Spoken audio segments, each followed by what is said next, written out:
The girl friend title కొద్దిగా ఏదో expect చేస్తారు. రష్మిక మదన్న గారు లేడీ ఓరియంటల్ మూవీ చూన్ చేసుకుంటాం వేరు.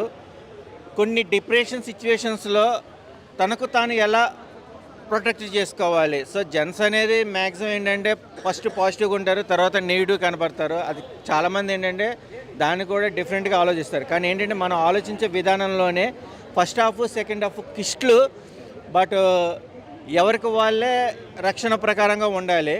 ఇలాంటి పాయింట్లతో మంచి ఒక ఫ్రెండ్లీ మూవీ సబ్జెక్టు, యూత్ మూవీకి బాగా కనెక్ట్ అయ్యే కాన్సెప్ట్. హార్డ్ వర్క్ చేశారు, టీం వర్క్ కూడా బాగుంది, వాచబుల్ మూవీ. ఆమె అమ్మాయిల కోసం చేసిన సినిమా. అమ్మాయిలలో శక్తిని, అంటే వాళ్ళ మంచితనాన్ని కూడా, మంచితనాన్ని అడ్డుపెట్టుకున్న మొగాయిలు ఎలా అయితే సైకోగల్లా మారుతారో ఆ సైకోని ఎలా అనసాలి, ఆ సైకోకి ఎలా దూరం అవ్వాలి అని చూపిస్తుంది. వండర్ఫుల్ అనిపించేస్తుంది. కానీ ఒకనొక టైంలో కొట్టాల్సింది కూడా ఆగిపోతుంది. సో అమ్మాయిలో ప్రేమ అనేది ఉన్నది కాబట్టి కాస్త కుస్తో కొట్టడానికి వెళ్ళి కూడా ఆగుతుంది. కానీ ఒక మాట అంటది క్లైమాక్స్లో, కొట్టనవసరం లేదు, ఆ మాట అంటే చాలు. వండర్ఫుల్ అనమాట, అద్భుతం అనిపించేస్తుంది. రష్మిక మాది అనుకున్నాము, రష్మిక మాది కాదు. మీకోసం తీసిన సినిమా శివంగి బిడ్డ, శివంగి పులి వచ్చింది మీకోసం. పండుగ చేసుకోండి ఖచ్చితంగా.